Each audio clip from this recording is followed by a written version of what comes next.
한 주간의 일상을 마무리하는 6월 18일 금요일 새벽입니다. 오늘은 로마서 묵상 121번째 시간인데요. 우리가 지난 월요일부터 계속해서 로마서 8장 28절부터 30절까지의 말씀을 살펴보고 있죠. 오늘 마지막 시간입니다. 동일한 본문을 가지고 끝까지 참고 인내하는 믿음이라는 제목으로 하나님의 말씀을 함께 상고합니다. 우리가 알거니와 하나님을 사랑하는 자, 곧 그의 뜻대로 부르심을 입은 자들에게는 모든 것이 합력하여 선을 이루느니라. 하나님이 미리 아신 자들을 또한 그 아들의 형상을 본받게 하기 위하여 미리 정하셨으니 이는 그로 많은 형제 중에서 맏아들이 되게 하려 하심이니라. 또 미리 정하신 그들을 또한 부르시고 부르신 그들을 또한 의롭다 하시고 의롭다 하신 그들을 또한 영화롭게 하셨느니라. 아멘. 우리는 그동안 구원의 각 단계가 서로 긴밀하게 연결되었음을 확인해 보았습니다. 계속해서 살펴보았죠. 하나님께서 예정하신 자는 반드시 하나님께서 부르시고요. 그렇게 하나님께 부르심을 받은 사람이라면 하나님께서 하나도 빠짐없이 의롭다 하시며 그렇게 의롭다함을 받은 사람들은 이 땅에서 주어진 삶을 거룩한 삶으로 씨름하며 성화의 삶을 살아가게 되고요.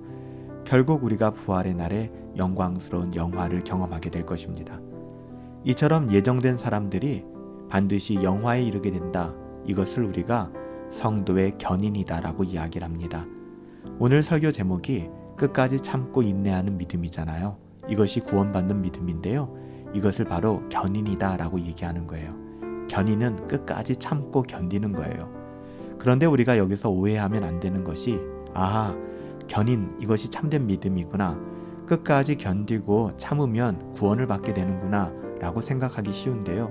그런 것이 아니라 오히려 반대로 우리가 구원받았기 때문에 우리의 구원은 우리가 참고 견딤으로 받게 된 게 아니에요. 은혜로 하나님으로부터 받게 된 것이죠. 우리가 구원받았기 때문에 끝까지 참고 견디게 되는구나. 우리가 이렇게 이해하셔야 됩니다. 성도의 견인이란 성도는 끝까지 참고 견딘다는 의미예요. 하나님께서 예정하시고 부르신 자들은 어떤 일이 있어도 어떤 문제와 어떤 어려움이 있어도 여러분 결코 믿음을 잃어버리지 않습니다. 믿음으로 의롭다함을 얻은 사람들은 반드시 영화까지 이르게 되는 거예요. 사실 성도의 견인 교리는 오랫동안 논쟁거리가 되었고요. 오해받아 왔습니다. 하나님께서 구원하시기로 예정하신 사람들이 있다면 우리가 쉽게 생각할 때 반대로 심판하시기로 예정한 자들도 있는 것 아니냐. 우리가 그렇게 생각할 때 심판하시기로 예정했어? 아무 이유 없이? 하나님도 너무 악한 거 아니야? 너무 하나님 자기 뜻대로 하시는 거 아니야? 우리가 소위 말하는 이중 예정을 오해할 때가 많이 있거든요. 사실 이 이중 예정 때문에 하나님의 어떠하심까지도 공격하는 사람들이 있는데요. 오늘은 우리가 이중 예정에 대한 교리를 깊게 이야기하기는 어렵고요. 우리가 여러 교리 시간을 통해서 이 부분들은 다루어 왔어요. 오늘은 특별히 견인 교리가 주는 그 의미에 대해서만 우리가 한정적으로 좀 나누려고 합니다. 우리가 견인 교리를 통해서 알 수 있는 건 두 가지인데요. 첫 번째, 어떤 사람들이 구원받고 영화롭게 되는 것은 태초에 하나님께서 예정하신 결과라는 거예요. 우리의 어떠함 때문이 아니라는 것이죠. 따라서 모든 영광은 하나님께만 돌려드려야 되는 것이죠. 그래서 사도 바울은 다음과 같이 증언하는 거예요.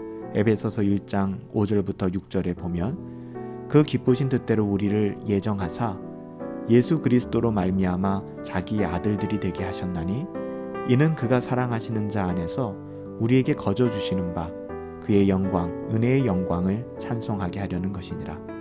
두 번째는요. 어떤 사람들이 정죄를 받고 심판에 이르는 것은 그들이 개인적으로 지은 죄 때문이라는 거예요. 아까도 잠깐 말씀드렸지만 이중 예정으로 말미암아 하나님을 악한 분으로 하나님이 아무 의미 없이 뜻 없이 이유 없이 심판하시는 분으로 그렇게 몰아가서는 안 돼요. 우리가 심판받는 이유는 전적으로 우리의 죄 때문입니다. 그들은 예수님을 믿지 않았고요. 하나님의 율법에 순종하지 않았으며 모든 책임은 하나님께 있는 것이 아니라 타락한 인류에게 있는 것이죠. 그래서 예수님께서도 다음과 같이 말씀하셨어요. 마태복음 25장 41절에 보면 또 왼편에 있는 자들에게 이르시되 저주를 받는 자들아 나를 떠나 마귀와 그 사자들을 위하여 예비된 영원한 불에 들어가라. 여러분 우리가 인정해야 될 것이 있어요. 인정해야만 합니다. 성도의 견인교리와 예정교리는 우리의 지식을 뛰어넘는 거예요. 우리가 다 알 수 없습니다. 우리는 그것을 다 이해할 수도 없죠.